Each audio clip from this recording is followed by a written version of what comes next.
दोस्तों आपने टीवी और यूट्यूब एड्स पे सेलिब्रिटीज को बोलते हुए तो जरूर सुना बाकी म्यूचुअल फंड सही है। भाई भाई बिल्कुल सोचा है। पहले मैच से ही सोचा है, इसीलिए तो वो कर रखा है। वो मतलब क्या? वही जो सब लोग सही है करते रहते हैं। अच्छा, म्यूचुअल फंड्स में एसआईपी। म्यूचुअल फंड्स में एसआईपी। थैंक यू बाजी। अगर ऐसे भूल भी जाओ ना तो भी रिटायरमेंट का प्लान बैकग्राउंड में चलते रहना चाहिए ताकि आगे की लाइफ सेट रहे। ओहो, प्लान तो सही है। चलो, एटलीस्ट ये करना तो नहीं भूला है। सही है। लेकिन मेरा आपसे एक सवाल है कि क्या आपके लिए म्यूचुअल फंड सही है? अगर मैं कहूँ कि म्यूचुअल फंड हर किसी के लिए राइट चॉइस नहीं होती क्योंकि आपके पास उससे भी बेटर ऑप्शन अवेलेबल हैं, तो हो सकता है कि आज की वीडियो के बाद आप अपनी इन्वेस्टिंग स्ट्रेटेजी बदल दें, क्योंकि आज की वीडियो में मैं आपको बताने वाला हूँ कि ईटीएफ कैसे म्यूचुअल फंड से फार बेटर है। देखिए, सबसे पहले तो मैं एक बात क्लियर कर देता हूँ कि ये वीडियो म्यूचुअल फंड्स को भला या बुरा बोलने के लिए नहीं है, क्योंकि म्यूचुअल फंड्स ने लाखों लोगों को इन्वेस्टिंग शुरू करने में हेल्प की है।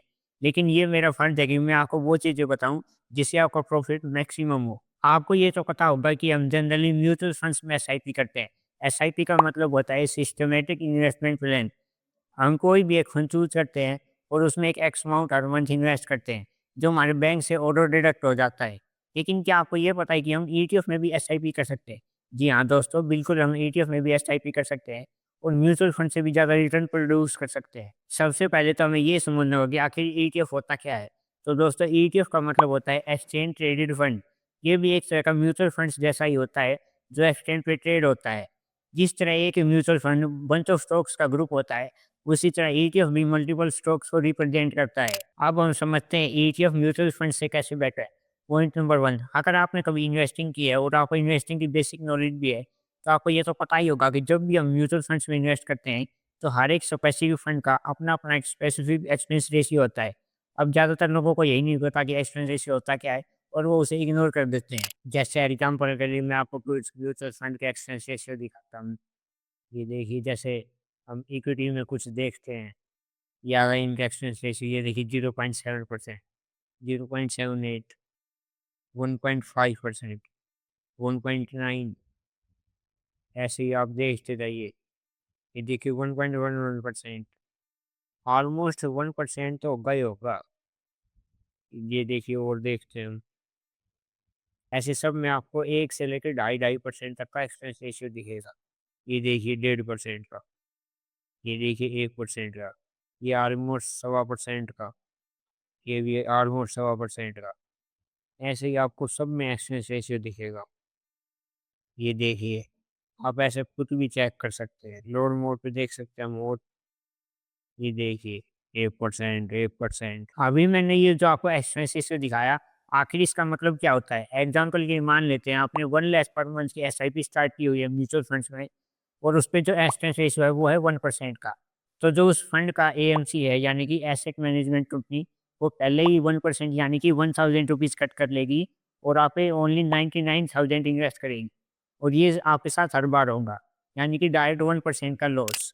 अब आप सोचेंगे कि क्या ईटीएफ में एक्सपेंस रेशियो नहीं होता? भाई होता है, लेकिन बिल्कुल ना के बराबर। मैं आपको दिखाता हूँ कुछ, जैसे हम सर्च करते हैं बैंक बीज का ईटीएफ, ये देखिए मैं आपको दिखाता हूँ। ये देखिए आप नीचे आएँगे तो आपको दिखेगा इसके, ये देखिए आप नीचे आएँगे तो आपको इसकी इन्फॉर्मेशन दिखेगी। ये देखिए एक्सपेंस रेशियो बिल्कुल ना के बराबर है, 0.19%। अब ऐसे ही कोई और देख लीजिए, ऐसे ही आप देख सकते हैं निफ्टी बीज, ये देखिए निफ्टी बीज आ गया। इसका देख लीजिए 0.04%, बिल्कुल ना के बराबर है एक्सपेंस रेशियो। इसके बाद आता है पॉइंट नंबर 2, एग्जिट लोड। अब आप लोग सोचेंगे ये क्या भला है, मैंने तो पहली बार नाम सुना है। तो मैं आपको क्लियर कर दूँ कि जब भी आप किसी म्यूचुअल फंड में इन्वेस्टिंग स्टार्ट करते हैं, तो हर एक म्यूचुअल फंड में ऑलमोस्ट एक स्पेसिफिक टाइम के लिए lock in period and exit load होता है।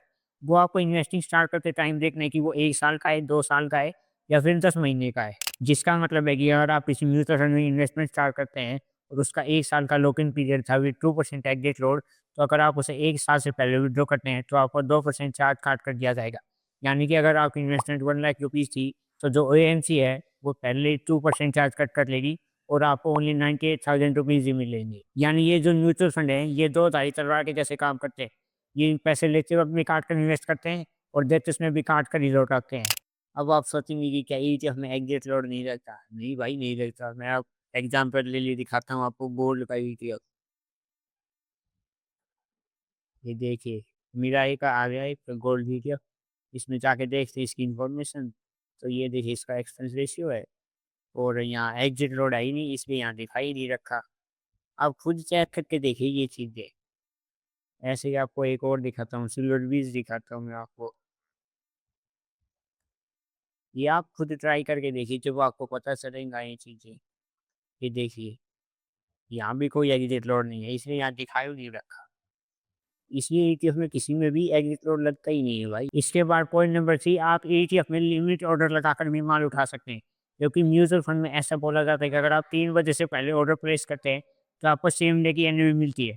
अब मिलती है या नहीं, ये तो आपको ही पता है। लेकिन अब आप मुझे ये ज़रूर बताइएगा कि जब लास्ट टाइम लोकसभा के इलेक्शन हुए थे, तो उस दिन मार्केट कितने % करेक्ट हुई थी एंड वो डेट क्या थी? और क्या लोगों के नीचे की एनएवी मिली थी या नहीं?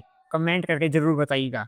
इससे ये भी पता लगेगा कि आप ऑब्जर्वेशन करते हैं या नहीं। और ये देखिए, तो ETF का जो चार्ट अवेलेबल होता है, इससे आप लाइव मार्केट प्राइस भी ट्रैक कर पाएंगे। ये देखिए, आप ऐसे ट्रैक कर सकते हैं। ये 1 वीक का हो गया, ये 1 मंथ का हो गया। और अगर आप चाहें तो लिमिट ऑर्डर लगाकर अपने प्राइस पे माल उठा सकते हैं। ये इसकी बहुत ही अच्छी बात है। ये देखिए, आप जितना चाहिए उतना चेक कर सकते हैं इसको। ये आप SIP कंपेयर कर सकते हैं इसकी। और उसी तरफ अगर मैं बात करूँ म्यूचुअल फंड्स की, तो ये देखिए, मैं आपको म्यूचुअल फंड्स में दिखाता हूँ। ये देखिए, जैसे कोई भी म्यूचुअल फंड्स ओपन करते हैं, इसका जो ये चार्ट होता है, ये एनएवी का होता है, ये कोई प्राइस का नहीं है। मतलब आप जो मार्केट प्राइस लगाना चाहें इस पे, तो आप वो नहीं लगा सकते इसमें। इसका जो एनएवी डिसाइड करता है, वो आपका एएमसी करेगा। तो दोस्तों, ये थे कुछ major difference between mutual fund and ETFs। And इन्हीं डिफरेंस की वजह से आपको 2 से 3% का फ़ायदा हो सकता है। एंड अब कुछ लोग बोलें कि यार 2% से मेरा क्या ही होगा, मैं तो म्यूचुअल फंड में इन्वेस्ट करूँगा। तो भाई, मेरे पास बोलने के लिए कुछ शब्द नहीं है। और मुझे आपको ये बताने की ज़रूरत नहीं है कि लॉन्ग टर्म में 2-3% की क्या इंपॉर्टेंस है।